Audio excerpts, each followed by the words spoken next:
There we go. We don't want anyone to miss my intro. All right. Hi, everyone. Thank you so much for taking the time to attend our workshop series today. If you don't know me, my name is Sarah, and I do like partnerships and workshops with the AI Exchange. And if you're new here, welcome. I know we've had a couple of like new faces this week. The goal of the AI Exchange is to demystify AI and bring you solutions and research that you can implement into your business practices. Part of that offering are workshops hosted by companies that we think are providing some really amazing solutions and tools. In addition, we also have a Slack community and a member hub with a playbook that is consistently being updated, as well as a chatbot that was launched today. So congrats, Rachel and Christy, because they've been working really hard on that. So if you haven't checked that out, please do. But without further ado, I'm really excited to have Omneky here today and Hikari to run the demo. So I'll let you take it away. Thank you, Sarah, and thank you, Rachel, and thank you, AI Exchange team. Really excited, a massive fan of the community, and really excited to share what we've been working on. Omneky is a generative AI company for advertisers, and we solve this really critical problem for advertisers, and which I'm sure some of us have experienced firsthand, which is the insatiable need that advertisers have for content. Right? The trend is that advertisers need ever more frequent, ever more faster iterations on creative content to stay up to date in terms of all the trends and really maximize performance from all the different advertising campaigns. My background is I studied computer science at Harvard. I cross-registered at MIT, and I'd also previously started a couple other venture-backed companies. One of them was an education company. And a lot of the education was about personalized learning and creating and matching tutors and content based on people's learning styles. And in many ways, advertising is education at scale. And that's really the perspective I have when it comes to building these products. That company was ultimately acquired by another education company in the Bay Area where I led marketing, where I led the Facebook campaigns and the Google campaigns and the YouTube campaigns, and really felt firsthand how truly painful it is to create this volume of content, and that generative AI can solve this problem way more efficiently than a team of humans can. And so started the company with that vision in 2018, so a bit early. But we started initially, the first iteration of the product was really with BERT and Control and some of the early transformer models, GPT-1, and then stock images. And then gradually leveled up the LLMs and also swapped out stock images with generative image models, and then also built out a couple other really key workflow features as well. The other key thing to note here when it comes to building great products for advertisers is that their workflow is very different from that of a typical creator or typical creative type. Most creative tools are designed for the creation of 1 or 2 or 3 assets. But really what advertisers need is the ability to generate thousands of iterations of assets for all the numerous audiences they're targeting, and also to incorporate all the volume of data that they're ingesting. And so it's a very different workflow in terms of building a creative tool for advertisers than it is for building it for maybe an influencer or some one-off creator.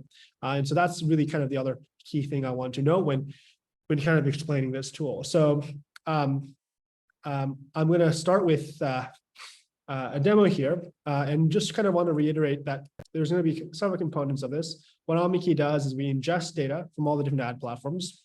We get insights from the different ad platforms. We generate content against those platforms, which customers can then approve and then launch. And so that's this constant iterative process for generating and kind of self-optimizing this content. And also I want to note that this is a work in progress, and that we have a lot of, you're seeing the product only in one instance as it is today. The product will be very different a week or 2 from now as we launch new features. And we have a lot of very exciting features also in the roadmap as well. So this is just the product as it is today. So really kind of just to reiterate, the first step of the main crux of the product is based on data, right? So in this instance, you're looking at our own advertising platforms. We're running ads on these channels, and customers can immediately see what the top performing ads are across different channels. And I think the really key point to note here when it comes to omni-channel, which is, Omneky is an omni-channel platform. It's kind of baked into the name, is the real importance of omni-channel. So yes, Facebook will launch their own generative AI product, and Google is going to launch their own generative AI product, but the brands brands are fundamentally based on trust, right? And trust is based on consistency. And the current trend when it comes to a self-optimizing tool on each of these disparate platforms is that the brands would evolve differently depending on the platform, right? So Facebook has its own set of data, Google has its own set of data, and that means that the brand that you end up interacting with on Facebook is going to be distinct from the brand that you interact with on Google. But really, it's like, if a brand was your friend, you'd be pretty weirded out if your friend changed personality every time you saw them. And likewise, there needs to be a company to make sure that the brand messaging is consistent in an omni-channel way. And that's really what Omneky ensures, is we integrate with all the different platforms and ensure that the messaging is not only personalized across platforms, but also consistent across platforms. Now diving into like an individual platform here, one key thing we've done is we've used something, we have millions and millions of historical ads that we've ingested data of from across all our various customers. And what we've done here is we've actually run clip interrogator on all the ads. And what happens when you run clip interrogators, you get the prompt that would have generated that image, even if the AI didn't generate this particular ad. And from there, we can actually use all this data to come up with, kind of almost automate the prompt engineering process. We can use all the data we have, run clip interrogator on all the ads. We have data for the hundreds and hundreds and hundreds of millions of dollars of ad spend that we manage. And then we can correlate that, build predictive models about what kind of prompts generate the highest quality images that generate the highest quality results. And so we can use those insights, then obviously get insights about what kind of keywords, right, are driving increased impressions, or what kind of image or video features are driving increased impressions. And we can get these insights not just for impressions, but for other metrics like cost per lead, cost per purchase, and others. But we can also then use these insights to then generate prompts as well. So, and what's really interesting when it comes to having the AI generate prompts is that there's certain prompt characteristics that counterintuitively generate high quality images, right? Like, for example, the AI has found that the phrase "Behance contest winner" is correlated with generating higher quality imagery, or trends at ArtStation is correlated with generating higher quality imagery. And so in some ways, what this kind of the naive way of this product works is, it generates the images, launches it, analyzes what's performing well, then it comes up with a new set of prompts that could generate higher performance based on data. What we can also do based on when it comes to delivering value for our customers, the customers can upload product photos of their products. So potentially, and they can upload maybe up to at least 5 images of their product.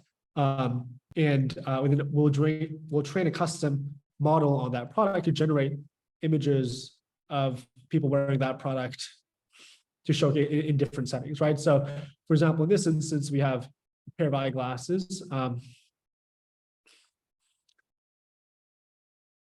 and we can generate, say, a model wearing these eyeglasses, but really maybe we can, generate in different ethnicities, right? We have some pre-generated imagery from before, right? But you can see here that though we're generating the images and the models are changing, the product itself does not change, right? So we can change the model, but the product stays consistent. And again, this results in massive cost and time savings for our advertisers. I mean, imagine if a customer, was running, a campaign across, they have many SKUs. They may have, some of our customers may have hundreds of SKUs, and they need to generate, a robust ad set for every single one of multivariate tests for every single one of their SKUs across different geographies, across different regions. They may be running these campaigns, and there's there's two kind of options here. You can try to delegate, kind of push down the creation of this content to local teams, but then you lose control of the brand, right? You can try to have a local team create a campaign, but then what happens then is, going back to this idea of brands being built on consistency, then, the brand actually in one region may actually end up evolving very differently to the brand in another region, right? So there really is this need for a kind of, the HQ of the brand has this inherent need to control the ads, but then there's that tension between their need for control and their need to create all these different local iterations of the ads. And right now, it's very difficult to kind of square those two needs, but with generative AI, our customers and our brands can maintain that control over their brand while still being able to produce that volume of personalization and iterations that make it possible to running, global or large campaign across different geographies. And so this is another feature that we offer for our advertisers. And then the other big thing that I want to, obviously also the copy is generated as well from our AI based on data, right? So we take the top performing keywords, top performing phrases, and then we can generate new suggestions for copy based on that. And then actually what we're working on now is combining those two things so that, we generate thousands of iterations of these ads by just adding the copy to the imagery, right? So really now the finalized ad instantly created with the AI generating the image, the AI generating the product photo, product shot, AI generating the copy, and then the AI adding, the copy to the images. And so you get this finalized ad with no humans in the loop, other than kind of the initial, providing of company assets, and then also the customer does ultimately need to approve the ads at the end. And so then we have an approval dashboard where customers can approve the ads, and then only once the customer approves the ads are the ads launched. One more thing I kind of wanted to showcase, and there's a lot of features we have, but the other key feature I kind of want to showcase, especially when it comes to the future of kind of creator tools as well as interfaces for human and AI, is one of the big challenges when it comes to building ads today is, especially for a lot of our marketer customers, is they're not always all pros when it comes to Adobe Illustrator, or Photoshop or something like this.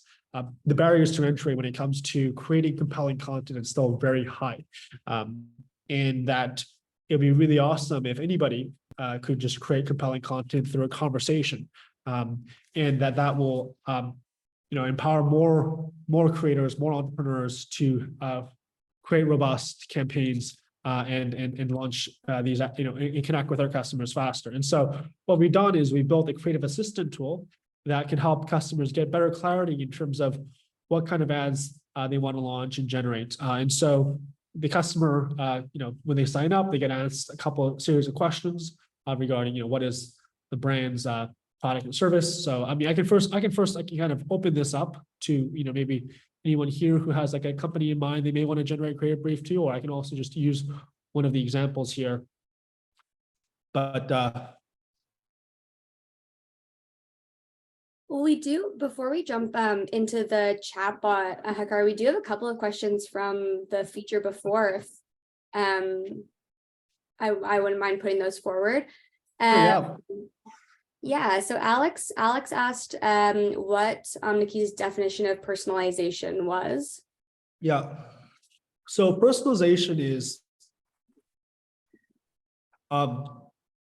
based on, and this is a really big function, right, regarding the advertising data, right? What kind of data are we getting from these platforms?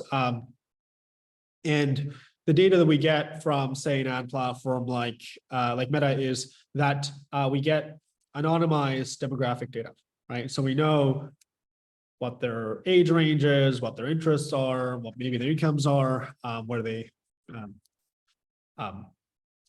like, where they live potentially, buying habits, things like this. We get this kind of anonymized data, but we don't necessarily get their personally identifiable information.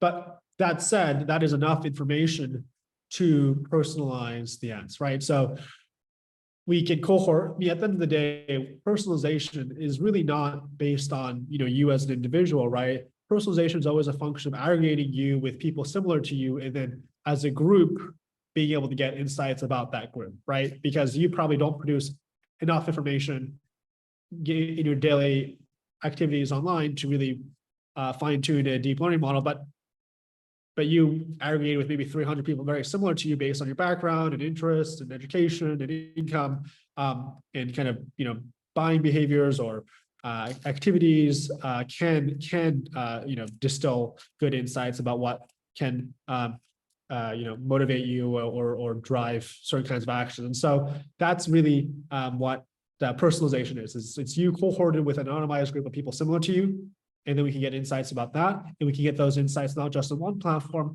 but also across different platforms. And that's really where we're getting these insights. We can, customers can filter these insights based on different campaigns, right? And oftentimes these campaigns are a function of some of these demographic profiles, right? You might run a campaign for a certain region or a certain type of audience type or certain buyer persona. Within at a certain stage of the buying journey, right? Maybe it's an awareness campaign, or it's a kind of more of a nurturing campaign, or it's kind of a final kind of sale. We think you're on the verge of buying, we just need to give you a quick discount to kind of convince you to buy, right? And so those are different campaigns that one can create, and then we can get insights about within this campaign, what is it that can potentially drive higher ROI. So that's really kind of the level of data and personalization that we're getting in. And also, yeah. Awesome. Thank you. Nicole also asked, what image model and LLM are you using? I think this is referring to the image creation. Yeah. So, these are kind of Dream Booth Dream Booth based models on our own GPUs, A100s. So they're fine-tuned Dream Booth kind of stable diffusion models that are hosted on our own GPUs. And I'm just curious, I guess, to add to that or add another question, what kind of guided your decision around investing in having your own versions of models for different use cases, and what kind of impact do you think that has on your customers, some of those decisions? You talk me the product model, the product photos, models on each product photo, or? Yeah, I mean, I think this is just generally a question that people have as they're looking at different providers and different tools. Is should I be looking for a company that is investing in building their own models, or should I be looking at a company that is taking a more ensemble or kind of combined approach? Maybe if you could just elaborate on why did you pick the way that you guys are going with models, and then how do you extrapolate that out for somebody? Yeah, I mean, it's a great question, right? And it's really a thesis that we had very early on in the company, right? The company has always been operating this method, which is just it's always a question of do you build it, do you buy it, or do you you kind of do you rent it or something along those lines, right? And also where the modes are in generative AI. And we are not, the collective intelligence of the global generative AI community is such that we don't have the hubris to believe that we can always build better models than everyone else, that there are better models out there. And so we'll incorporate and fine tune the best models we can find out there when needed. And then we'll build the fine tuned use cases for advertisers when needed. And it's this is kind of the way one can kind of ride the generative AI wave, is rapidly productizing and packaging the newest and greatest models into the product to then sell to customers to solve specific pain points. And oftentimes there are a lot of really cool demos out there, but they're not exactly there yet for a specific use case. And there's that last mile that needs to be done. And we put in the work there to get over that last mile to then deliver the kind of product experience that customers are looking for, especially when it comes to big brands. They really care a lot about the quality of the ways that there's no, when you generate an image of a product, in this instance, for example, these glasses, I mean, the company will recognize every single deformity that there is in the product. They're obsessed with the product. And so that's the high bar that we have to then generate content against to make sure that the images we're generating meet that bar. So yeah, I think it's really about focusing on the customer and the workflows and really doing whatever, if that means buying, if that means building ourselves, that's what we need to do. If it means taking another model that works really well, then we'll do that. The North Star for us is at the end of the day building the best products to solve customer pain points, and that's really our orientation. Not so much being like we have to just use our own models, or we're not going to use our own models.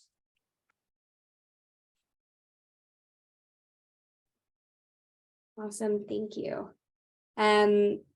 Yeah, I think we can go back to the feature we were about to go through. And if we're not getting to your questions, everyone, like if we'll get back to them at the end. But if they don't get answered today, I'll also pass them on to Hikari and get them answered for you after the workshop. So don't worry, just so that we can get through. I know there are a lot of really interesting features, and so I want to make sure that we're able to get through them today. But Anthony had an idea for the product here. Yeah. We'll pick the first one, affordable pet insurance. Okay, cool. So, I don't know, is there a company you have in mind, or just like a random? It could be any company, any company. Okay, cool. Affordable. Okay, cool. Yes, nice. So I don't know, Petify, or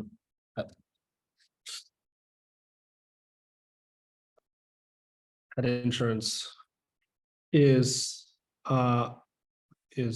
affordable pet insurance, provides financial planning for your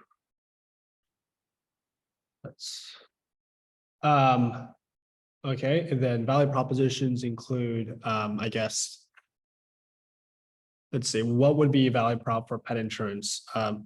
Sleep easy, that your pet is insured. I don't know, any other kinds of value props we can imagine for pet insurance? End of life care. End of life care for your pet. Yeah. Okay, cool. And I'm assuming this is more signups, right?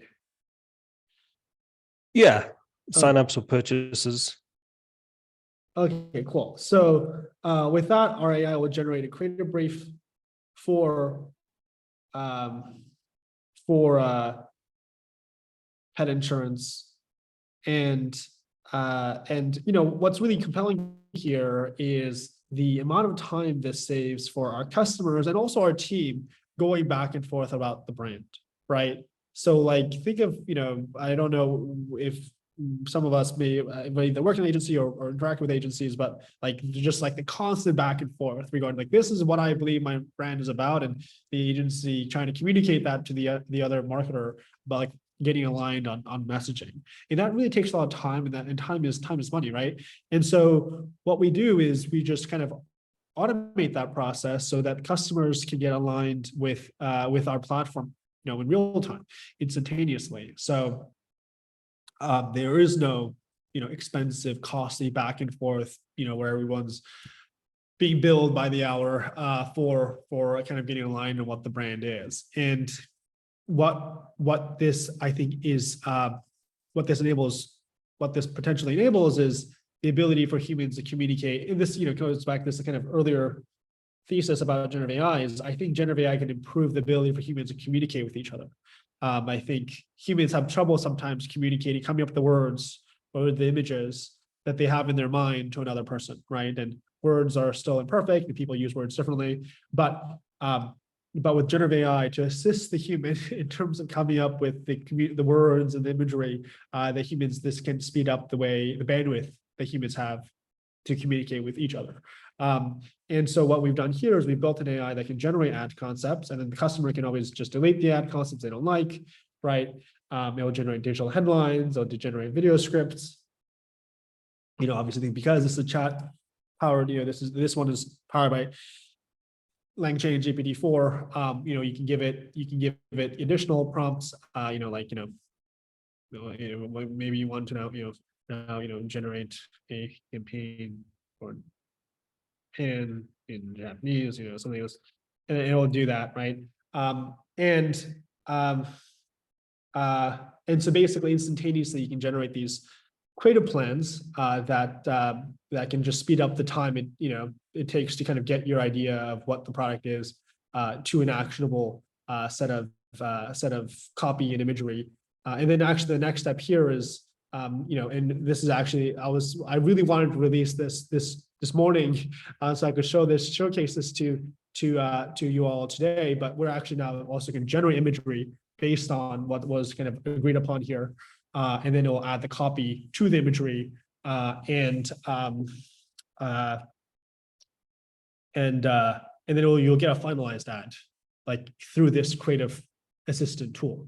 And so not only can you generate a creative plan, a creative brief, but you also get a finalized ad and an image.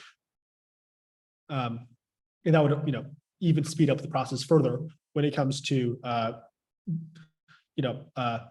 getting these campaigns launched as fast as possible and aligning with the customer regarding what their vision of their brand is.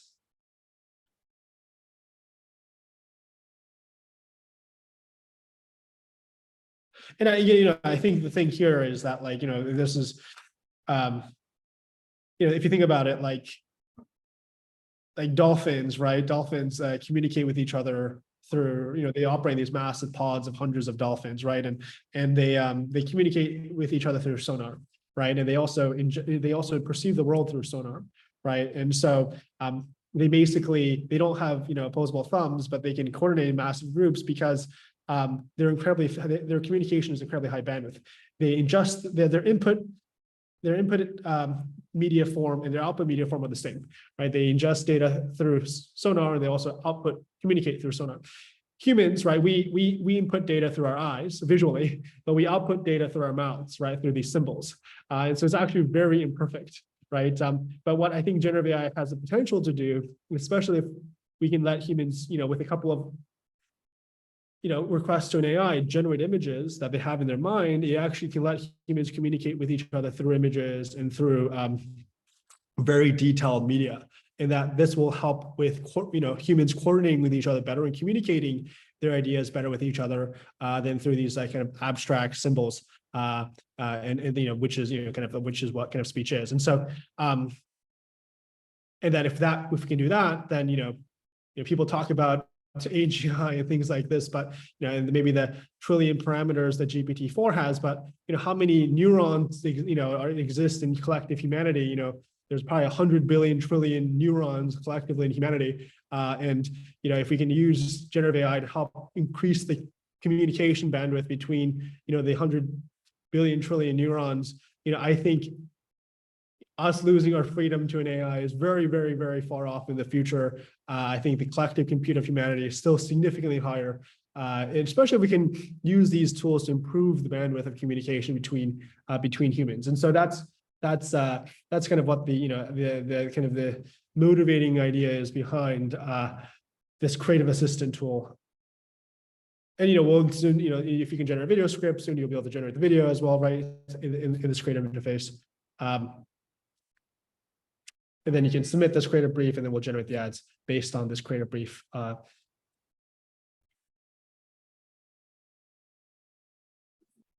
Awesome.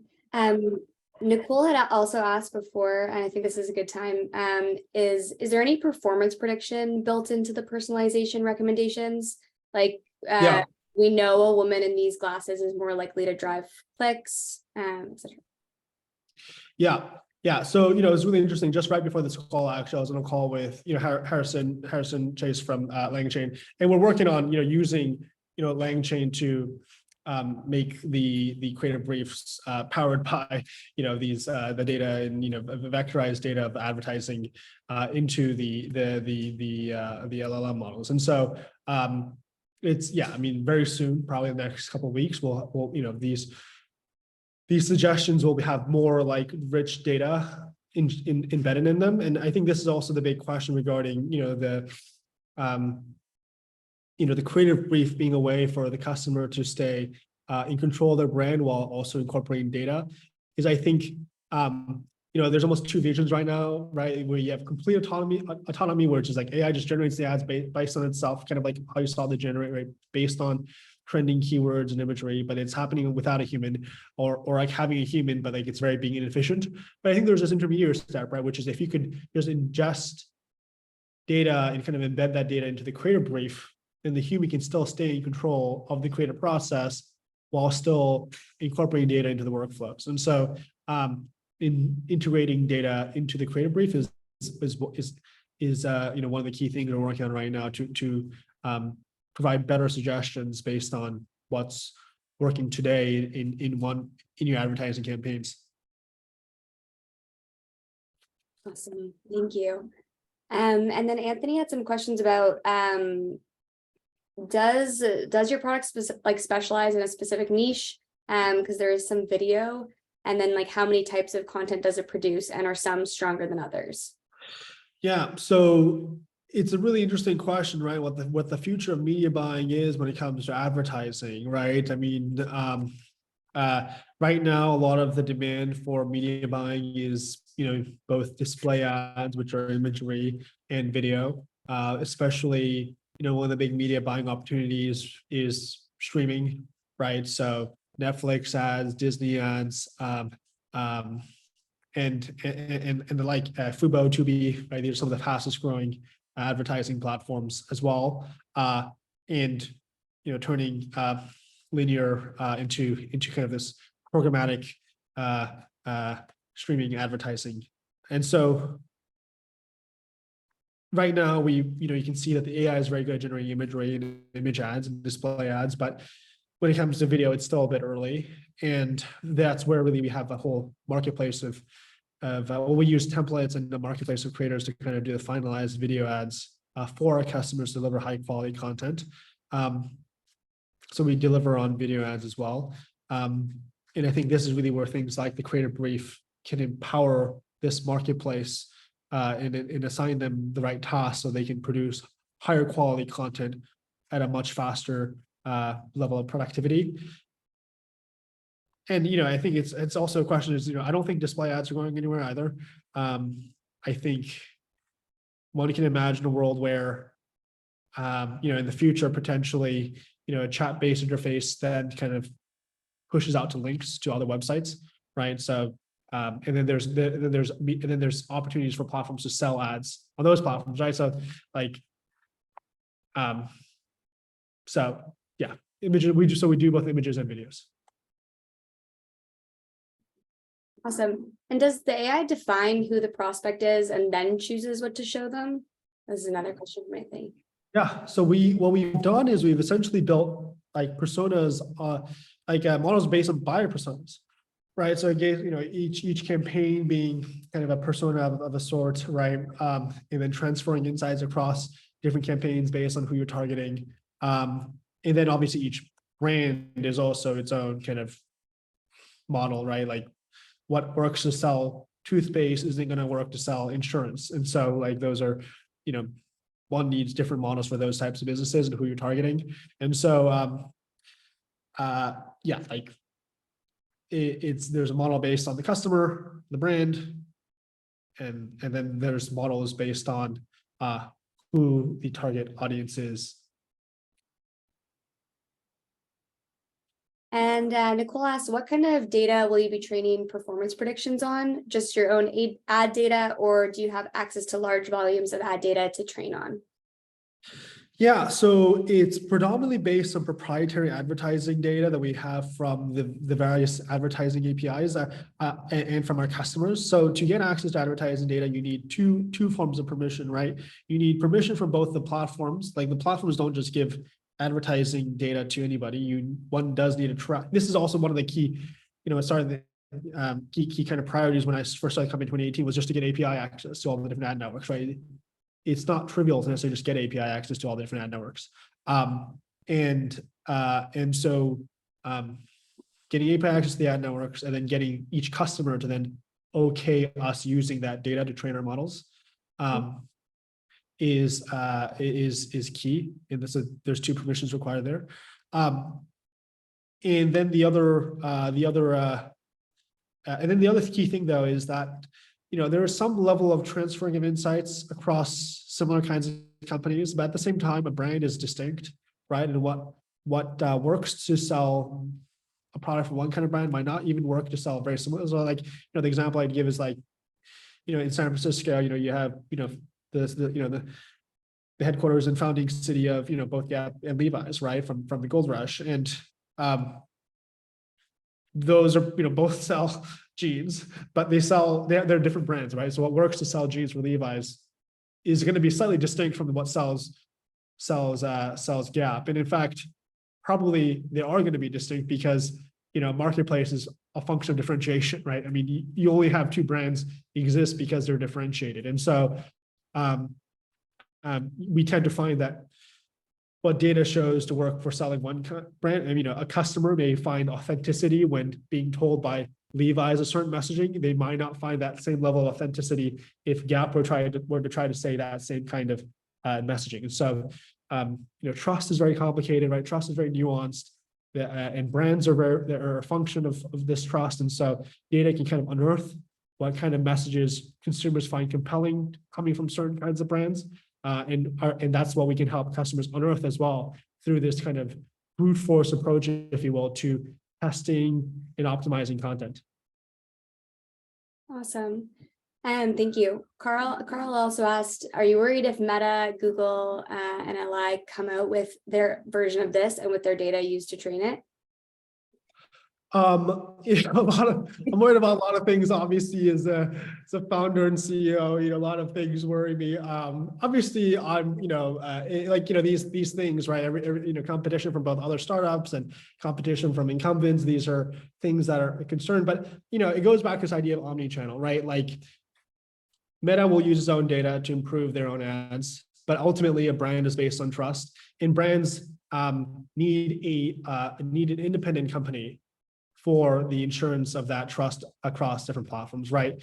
A brand will ultimately need a company to make sure that their messaging is consistent on Facebook and Google and Netflix and Amazon and Microsoft and all the myriad streaming and gaming and display and there's infinite options these days when it comes to buying ads. It is no longer a duopoly, right? And so you need an independent, brands need an independent company to ensure and validate that trust, that brand messaging is consistent, and they're not going to, and it's not like Google is going to, be okay with Meta managing their ads, or Microsoft will be okay with Google managing Microsoft ads. And so there is going to be a space for an independent company for kind of ensuring that brand trust and consistency of messaging. And so for that reason, I'm not, I'm obviously concerned in terms of the product, the technology, and building great products, and if they can build a really compelling product, but when it comes to like strategically, we've always positioned ourselves as the omni-channel platform. And so I think that provides a certain level of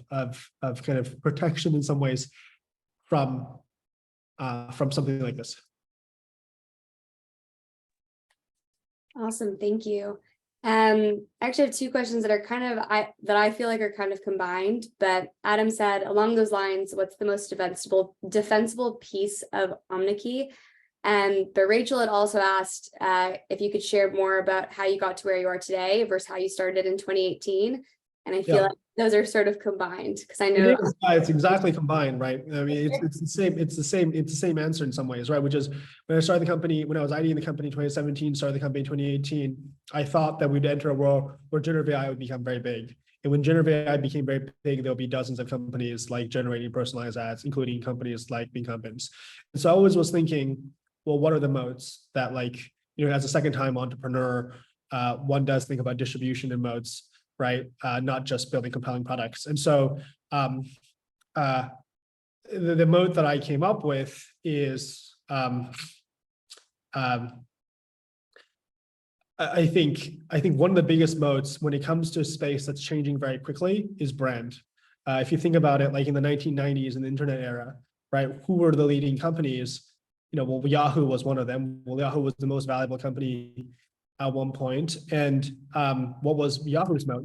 Yahoo's moat was just brand. It didn't have any network effects. I mean, they had a bunch of contractors manually labeling the web, but that's not really a moat. And they basically just had the Yahoo, the brand, right? And the reality is that, especially in a very turbulent environment where there's constant change, like the internet in the 1990s, where there was a new startup IPOing every day, it seemed like out of nowhere, right?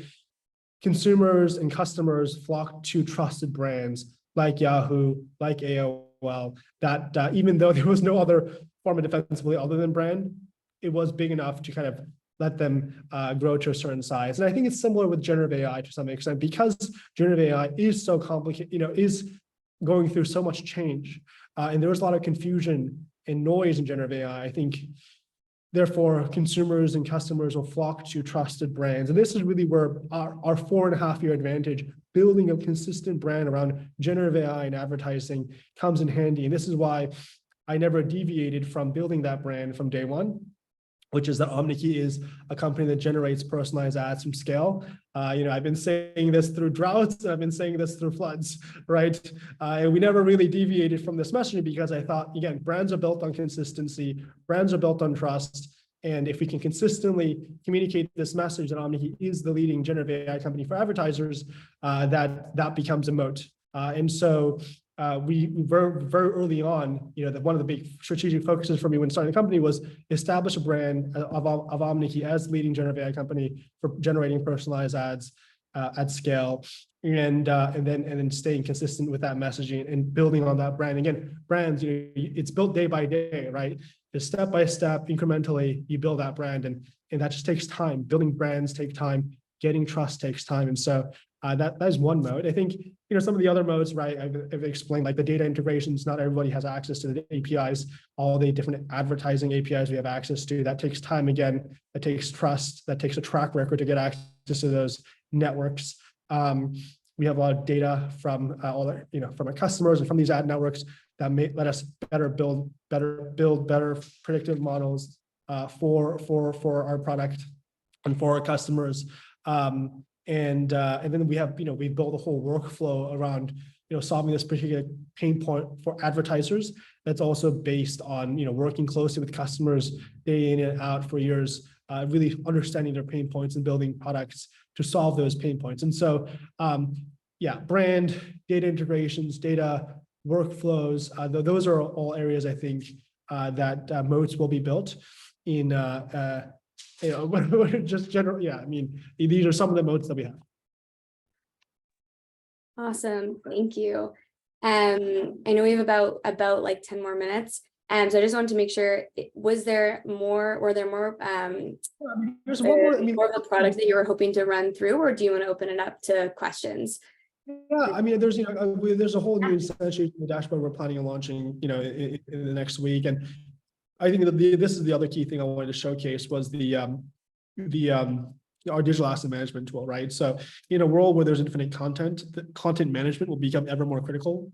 And a digital asset management tool that we built to help our customers manage, all the different assets are being generated is going to be key. And so you can search, you can tag, you can obviously tag, add tags to every content, you can right, all both automated and through manually, right? You can query you can filter based on these tags, right?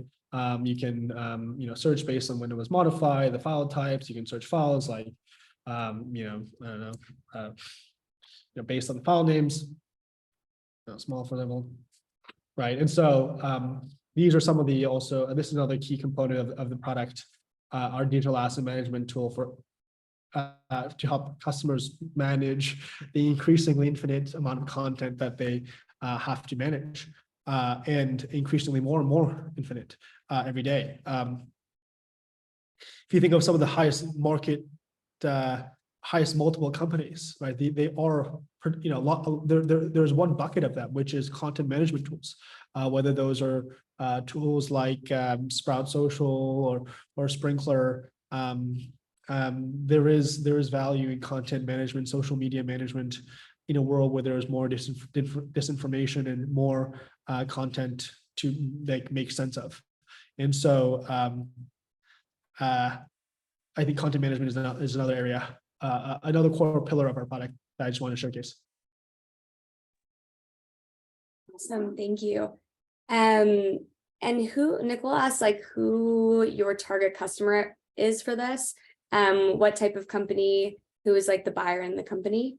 And that is also attached to another question we had above, which was, do you feel like it's more focused on individual or agency? Those. Yeah, so a great company we look to that I just mentioned is Sprout Social. They have it's equally distributed between SMBs, mid-market, enterprise, and agencies. And I think ultimately our customer segment will look something like this. In terms of our ICP, our focus is on though generally anybody who runs ads online can use our product and can find value in our product. One of the core ICPs we're designing the product around are e-commerce, right? I think e-commerce customers are some of the most brand sensitive, ROAS, return on ad spend sensitive, multiple SKUs. If we can solve the problem well for them, that product will work well for other types of customers. And so one key, when it comes to building the product and imagining our customer, e-commerce customers are a big part of the focus we have when designing these products. But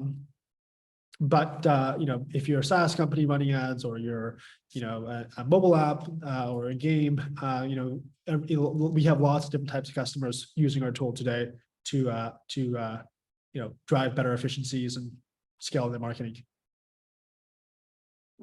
Awesome, thank you. That kind of brings us into our next question as well, which we've had asked a couple of times, is about how your pricing works. Yeah, so our pricing is, I think pricing is always a function of competition, right? And kind of the value providing to customers. And so that could change, especially in an environment like this, changing quite rapidly. The way we've been pricing the product historically and today, but I think it will change in the future, is we've been charging as a flat subscription based on the number of integrations the customer has. So if they're integrated into 3 advertising platforms, then we'll charge a certain amount. And then an additional amount per integration. And then we also charge as a percentage of ad spend. So if you're spending more money on ads, then we'll charge more for that. But again, I think the competitive environment's changing. The expectation that customers have as well when it comes to paying for certain types of products is also changing based on the kind of dynamic nature of this space. And so usage-based pricing, charging per seat, charging per custom model, charging per persona, charging per audience. There's a lot of charging per number of creative generated. I mean, there's a lot of different levers we have we have in mind potentially in terms of finding the right pricing going forward. Thank you, appreciate that. One follow-up question, Hikari, if someone was looking at this and going, oh my God, this is going to solve all of my problems, what should their next step be? Well, definitely, schedule a demo at omneky.com, or feel free to send me an email at hi@omneky.com. Cool. I know that these are like workshops, right? We're talking about like the future of advertising, but just from the, questions and comments. And I mean, like, I'm constantly impressed with how robust the platform is. I've seen it many times. Every time I'm impressed again. So just for anybody who did want to kind of learn more about it, sounds like go to the website and schedule a demo, or we'll show our email. Thank you. Thank you. Awesome. No, I mean, we're product obsessed, technology obsessed people. And yeah, I mean, the thing that gives us greatest joy is building great products. And so, and just, building products that consistently exceed the expectations of our customers when they sign up. That's really what we strive for, as a company. And so, yeah, absolutely. I'm glad that it's very, very rewarding to hear that you're seeing some of that, because it is something we care deeply about. Awesome. Opening up to any last questions here for the last 5 minutes, guys.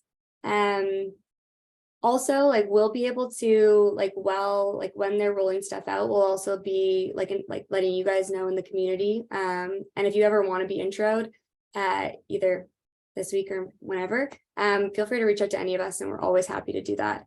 Yeah, because we're really excited. I saw this demo a couple of weeks ago, and I'm still it still excites me. I can't wait to keep playing around there. Thank you. I'll open up to any last questions here. Yeah, honestly, it can be more broader questions as well. It could be more generically company strategy, generative AI strategy, cost questions, anything. Doesn't have to be strictly advertising. I have an advertising related question. I was going to put it in the chat, but I'll just ask. So your customer base, do you foresee it mostly being working with brands directly who need to create their own content, or potentially working with other agencies, ad agencies, creative agencies, media agencies who would need to use Omneky or even potentially white label it? Yeah, absolutely. I mean, so we work with both, right? We work with both directly with brands. And there's kind of a one way we've been describing the product when it comes to agencies is like a toast for agencies, right? Like a kind of a way for what Toast is for the kind of merchants. Omneky can be to superpower agencies. I mean, what we're seeing here today, is we have one customer, for example, a very big, very, very, very, very big national franchise when it comes to sports, is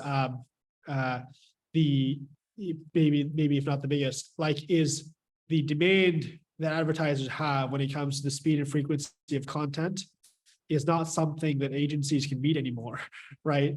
For example, let's say, you're a big sports broadcaster, you have new games every single week, and you need to advertise those games, and those games have an incredibly short half-life in terms of the period in which you can run those ads, and then those ads stay relevant. And so there's this insatiable need for a big sports broadcaster, for example, to create content, and they're asking that from their agency. So they're saying, agency, we need, way more content, but the agencies cannot provide this content because they're just they're not powered by AI. And so, and that's really where we can come in and help these agencies deliver on the needs that their customers have when it comes to producing high volume, quick iteration, high frequency content to advertise, for example, if a customer is a big sports broadcaster. Thank you.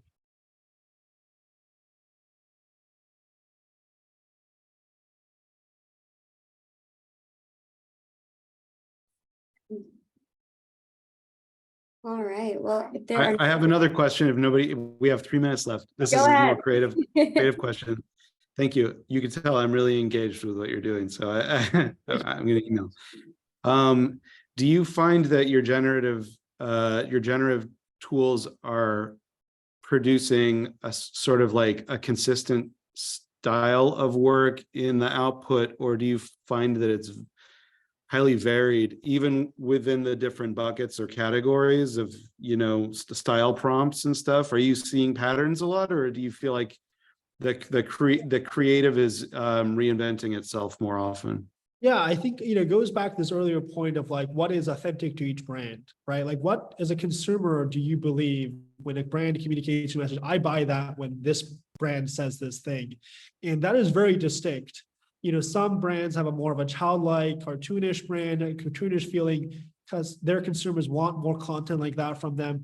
Other brands are very professional and they would be weirded out if it had this kind of weird cartoony feel or meme-like feel, right? And so it is very distinct. Obviously one of the biggest fears, right, is that, all ads that we generate are all going to look the same because it's just one AI optimizing the ads. But when what is really delivering, not just for clicks, but for return on ad spend, like what actually is delivering sales for that customer, what kind of ads are actually delivering sales? What we've discovered is that they tend to be very distinct depending on that brand, because the authentic messages that drive consumers to compel them to buy or sign up for a product is distinct fundamentally because the nature of capitalism and competitive markets is you have to be distinct in order to compete. And so like, that's really, that's what we found. Yeah, thank you. Great answer.